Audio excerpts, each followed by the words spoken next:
kita telah menghantar 2 orang wakil bagi program Inspire Talent Siri 2 peringkat negeri Terengganu bagi tahun 2025.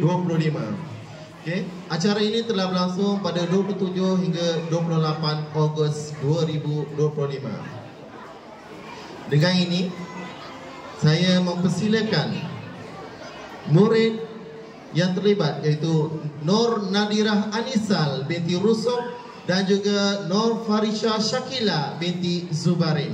Majlis dengan ini mempersilakan.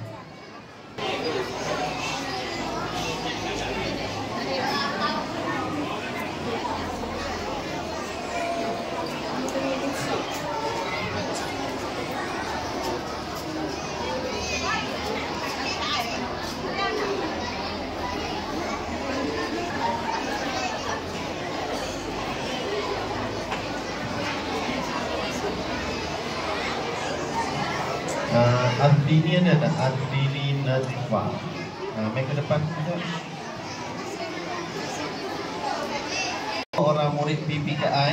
Nanti dulu satu lagi. Okay. Seterusnya pada 27 September iaitu semalam telah berlangsung Pejonan Pembangunan Olahraga program 1000 Liga anjuran PPD Besut dan juga Pejabat Belia dan Sukan Daerah Besut.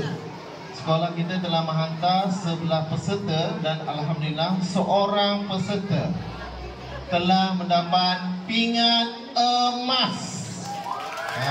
Berikan tabukan pingat emas bagi acara 200 meter bawah 11. Dengan ini cikgu mempersilakan Ardini Nazifa binti Hasbullah.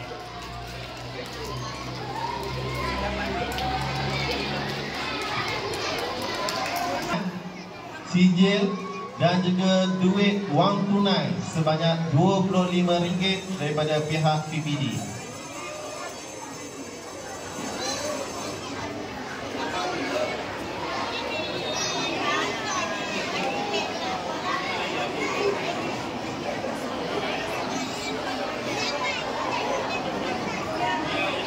Tahniah dan sekolah ramai 11 orang. Dan untuk makluman kamu, semalam telah berlaku satu musibah lah pada warga sekolah kita kerana seorang atlet kita terjatuh ketika pemanasan badan